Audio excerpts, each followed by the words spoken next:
So hello everybody and welcome to another episode of our mini podcast series, I Built a Company That Makes a Difference by B1, where we talk to founders of sustainable businesses to get their quick take on how and why they started their companies and some lessons learned along the way. Today we're talking to the co-founders of fabric innovation and lifestyle brand ettitude, Kat Day and Phoebe Yu. Ladies, thank you so much for joining us today. Thank you for having us. Thank you. Excited to be here. Great. Let's jump into conversation then. So, question number one, tell me about yourselves. Tell me about how you met and decided to co-found a business together, and tell us a little bit about ettitude. Hi, I'm Phoebe. I'm the founder and the CEO of ettitude. As you just mentioned, we are a material science company and a sustainable lifestyle brand. We have our proprietary and patented lifestyle made from 100% organic bamboo textile. And our vision is to dramatically reduce the negative environment impact of textiles, right, by replacing cottons and viscose rayon polyester with better alternatives. We are also a certified carbon neutral company and also a B Corp. I think our mission here is really to want to contribute to a more sustainable and regenerative future for everyone. So I met Kat actually online. So we met on AngelList when so ettitude start from Melbourne, Australia. We are a couple years ago. We are actually an Australian company. Now we are a US company. We headquartered in Los Angeles. So at that time, I was wanting to grow into the US market and want to have a co-founder in US are very strong in the areas that I'm not strong at. So I go on AngelList and looking for a business partner. That's why I found Kat, and I will let Kat also tell the audience about who she is and why she joined Sure, ettitude. absolutely. So hi guys, I'm Kat Day. I'm the co-founder and president of ettitude. I joined ettitude in 2018, and as Phoebe mentioned, I discovered ettitude on AngelList. Phoebe sent me the sheets and I fell in love with them. They were just so incredibly soft, so breathable, and I had the best sleep of my life. And I was just super impressed with the innovation on the textile side, how comfortable it made me feel, but also from an impact perspective that we were using bamboo and processing it in the cleanest way possible that could really have a positive impact on the environment in the textile space. So that was super exciting to me. And my background is mostly in scaling direct-to-consumer brands focused on wellness. And so I had founded, scaled, and sold another DTC company before joining ettitude, and was looking for the next big thing that I could join. And so ettitude just checked all of the boxes that I was looking for, and I was so excited, and still am. I really love the potential that we have and the products that we've been able to develop so far. Oh, I love that story. That's so efficient. So co-founders met, need for a co-founder in a particular market, met each other on Angel's list. So that's how efficient. I like that story. That's great. Phoebe, is there something, an event or something in particular that prompted you to start the business in the first place? Yes. I think a lot of the entrepreneur, when they start a business, exactly is that they want a product, and it's not on the market, and then they see an opportunity. So I moved to Melbourne, Australia about 10 years ago, and 12 years ago, lived there for a while. And then that really educated me on the climate change, sustainability, environment issues we have. Before that, I actually don't have much knowledge about it. So definitely developed my passion in Australia. So started thinking what I can do to make things a bit better, or do no harm. Before that, my background is really in the textile supply chain area, helping big international company develop and source home textile products in Asia. So I know firsthand how conventional textile could be harmful to the environment, especially conventional cotton. Even when people say, "Oh, cotton are the textile of our lives," but it's definitely not the textile of our future.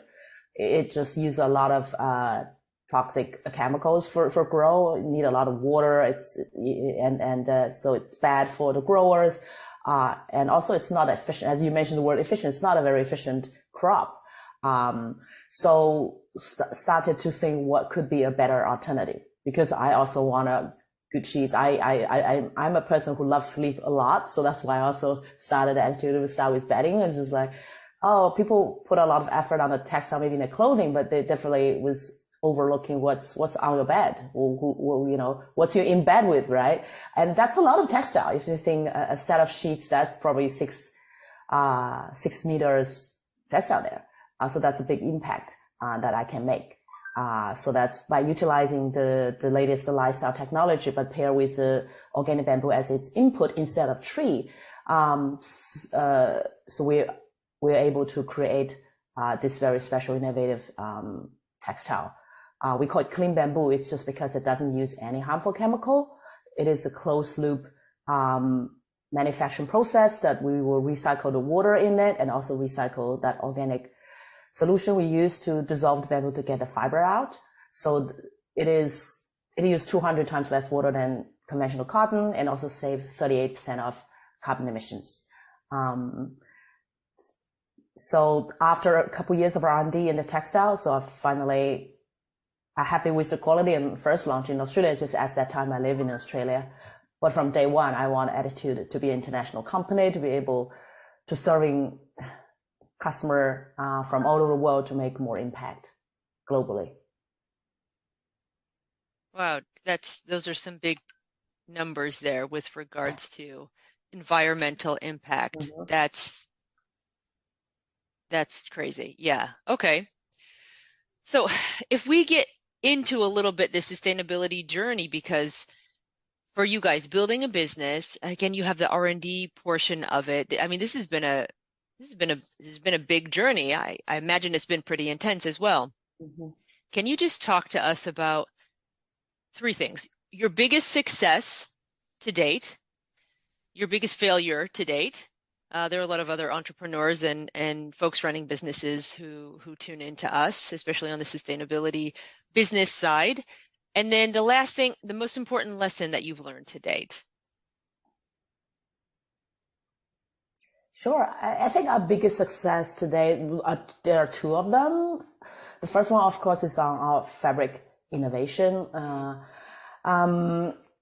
That we have our IP on it. And then the second one is, this year in March, we finally become a certified B Corp, and also with a pretty high score.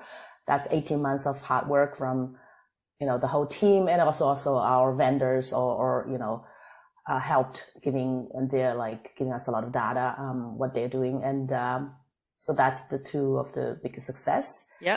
As far as failures, certainly there's a lot of mistakes along the journey, but none of the fails have been fatal yet. Otherwise we wouldn't cease exist.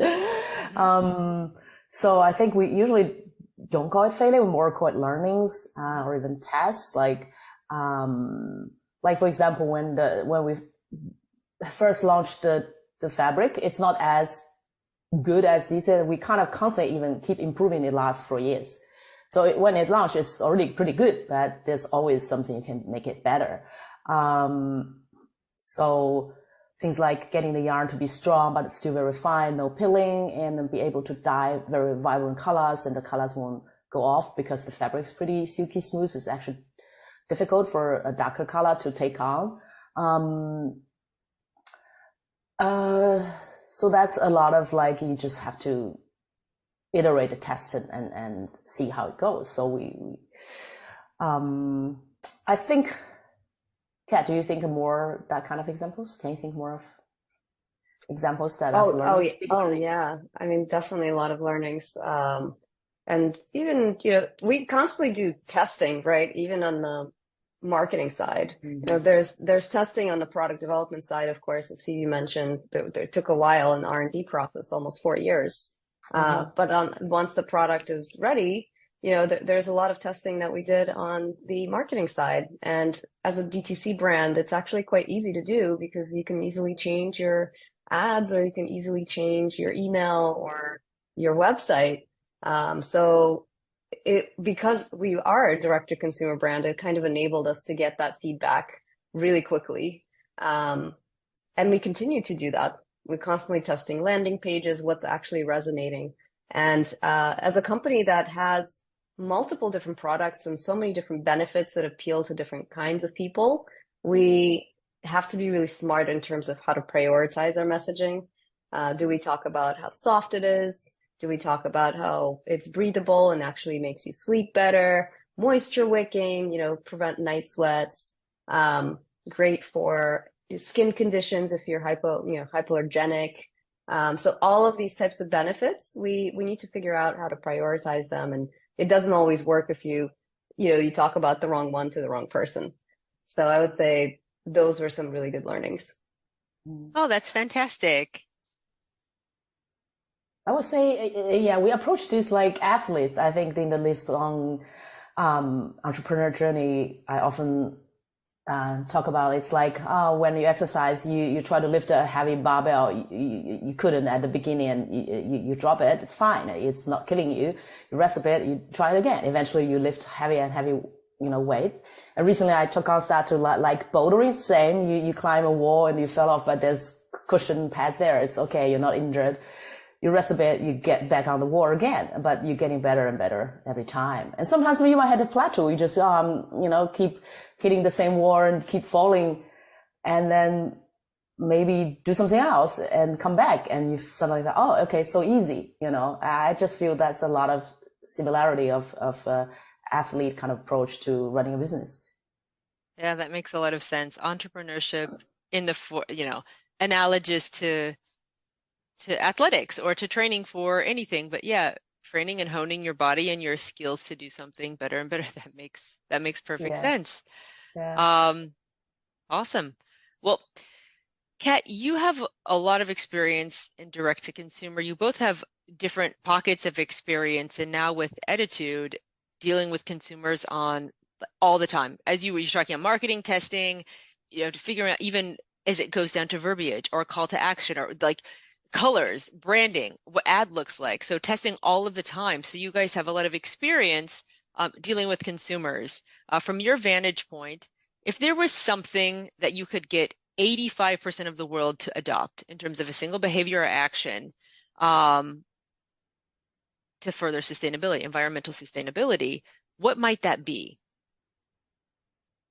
Yeah, well, I picked one that is something that I think everyone can do every day, or at least once a week, which is eat less meat, eat less red meat. I think that's a really easy choice, a easy swap, and also it's actually cheaper. Like you end up saving money by eating less red meat, and I think that could help the world quite a lot in terms of reaching our climate targets. And it's an easy one. And you don't have to become a vegetarian or a vegan or a pescatarian. You don't have to define yourself as anything. You can just be conscious about it and choose maybe to swap one meal a week. Start easy. Yeah, that makes sense. Phoebe, anything from your side? Yeah, it would be use less plastic. Yeah. Especially like one-time plastic, no plastic bags to when you're shopping, or plastic cutlery. So I kind of carry my keep cup around. So I always ask people if they're okay with that, to filling, my coffee, just use my own cups instead of they give me even a paper cup. It's still, additional kind of consumption unnecessary, quickly going to landfill or even recycle still need carbon emissions to deal with that. If you already have a nice, a cup carrying around, so that would be help. And I have a one that can collapse. So, those, silicone ones that collapse. So it's like, it doesn't occupy a lot of, spaces. So I think that's also maybe an easy thing to do. Also, just be conscious about it. And yeah. Yeah, that makes perfect sense. Both of those things are easy to do. It doesn't change your life almost at all. At all. Okay, two things that I learned, thought about, which was, Phoebe, something that you said at the beginning. When we think about textiles, we think about how massively this industry pollutes, and you think about things that you can do, we all think about fast fashion. it's the thing that everybody's mind goes to. You think about your own Mm-hmm. clothing, you try to slow down your fashion consumption, etc. Until I ran across Ettitude, did not think about sheets. I did not think about sheets, bath towel, anything else other than clothes, particularly and specifically fast fashion. So thank you for that. That's really interesting and something to think about. And now I'm going to go through my cupboards because yeah, it's something that's just totally overlooked. So that makes perfect sense. Another thing is what I just mentioned, which is approaching entrepreneurship and running a business as an athlete would to training. That also makes a lot of sense. So thank you very much for those nuggets. Actually, I Last want to adding question. on Oh, the go ahead. sorry, adding on the athlete part. I think there's also there the difference of a world class or a champion to just an average athlete is they know how to rest. You don't push, they know take little time to rest. So I would say even entrepreneurship or why we start is betting company also promote people to sleep more, to regenerate the energy is like you rest, then you can climb higher, you can perform better, right? So that's also a world-class athletes definitely are very efficient at how they rest. They don't push all along all day long. That's not going to work. Yeah, that's true. Mm-hmm. Yeah, there's a bubbling narrative around the importance of rest Mm-hmm. and sleep and being able to turn off your brain. So that makes perfect sense to me as well. Yeah. And Okay. at Attitude, we really value that as well. For our team as a culture, we actually have well-being as one of our 6 values. And so we definitely encourage people to take time off and recharge. It's not always go, go, go, because at some point you lose efficiency and you lose that creative spark and you lose Mm-hmm. that motivation to continue doing the best that you could. And for me, for example, I'm a parent, Mm-hmm. so I'm running a business and have 2 little baby girls, 2 and 4 years old. And so for me, it's very important to find self-care and sleep. That's been really hard to find as well. So just prioritizing your self-care and your health is, I think, the most important thing to be able to make a positive impact in the world. So, ladies, now we're coming towards the end of the calendar year. So 2022 is coming to an end. How are you supporting the Ettitude team with their rest, their well-being, not burning out in this period of time that is so known for burnouts? Great question. Certainly, there's so much stress and it's such a busy time for everybody, both at work as well as personal. Everybody's trying to get everything sorted for the holidays. And it is a very stressful time. So actually, not just during this time, but throughout the whole year, we want to be supportive of our team and have a variety of things going on to prevent burnout.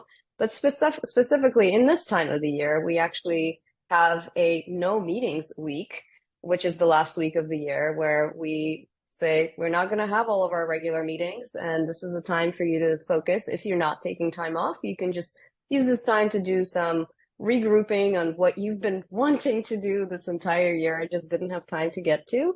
And it's been super successful the last 3 years that we've had it. It's definitely helping everybody to come back more recharged. And nothing happens if you just miss a week of meetings. Everybody welcomes that. And then also just throughout the year, we have normalized taking mental health days off. We already offer 10 sick days, which you can use for mental health, whatever. You don't need to give us any reason. Just be like, oh, I'm kind of like feeling burnt out. I'm just going to take some time off or whatever. And on top of that, we have instituted 2 mental health days this year where the whole company takes a mental health day off, which is Oh, that's basically interesting. an extra holiday where we are not in the office. We're not on Zoom. So that's been really great. And we also have at least one day per week that just happens to have no meetings because we have a global team. And for a US team, it's a Friday. And for our Australian team, it's a Monday because for us, that's a Sunday and our Friday is their Saturday. So that has worked out really well because there's at least one day where you can just focus on your deep work and not be distracted. And then this year in particular has been so challenging with so many macro events going on that have put too much stress on people. So we have always had, and this year in particular was really helpful to have an activism day to get people to feel that they can engage with some of these very stressful political and macro things going on in the world so that they can do whatever they need to do, whether it's writing letters to their Congress people or going out and protesting, whatever they choose to do. But we do offer that because we always feel that our team just needs that time. Also, we heard from everyone, and not just our team, but many other companies about how significant burnout is this year. And we've brought on a few workshops to help our team really deal with it, and really welcome that conversation. I think the more transparent you are about how people are feeling, the more we internally can come up with solutions, as opposed to telling them, here's more perks, get some massages, that's not necessarily the solution. Or take one more time off is not necessarily the solution. Sometimes the solution might be, how do we communicate together so that people feel less stressed out and putting less pressure on each other? How do we make sure there's enough lead time for certain projects? So these types of solutions really came up from within the team, to prevent burnout. Well, that is such a rich answer. I was not expecting that many things. That's really incredible. That's incredible. Can I ask, how big is your team? Yeah, we're still quite a small team. We're less than 20 people globally. Wow, that is, yeah, it's a lot of initiatives. I was not expecting that. That's fantastic. Yes, as a B Corp and in general, with our values of wellness and belonging, those are key values at the company. We've always prioritized team health and wellness. So it's been in the making in the last couple of years. Oh, I like that. Really living your values, prioritizing team wellness, but also putting out their products that prioritize everybody's wellness or help everybody prioritize their own wellness. Absolutely. We're all about regenerative lifestyle. So not just from regenerating the land and the environment and using regenerative resources, but also how do you regenerate yourself so that you could be your best at work and your family and your relationships. Very important. Really inspirational and a really great way to spend your time. I mean, we all spend a lot of time at work and hopefully have the opportunity to love what we're doing, but what a great way to spend your time. Thanks for chatting with us today for our mini series. Can I just ask, where can we all find you? You can find us on ettitude.com. So ettitude stands for eco attitude. So it's spelled the same as attitude, but with an E in the beginning. So it's ettitude.com. Awesome. Thank you so much. Everyone, thanks out there for listening, and we'll see you on B1.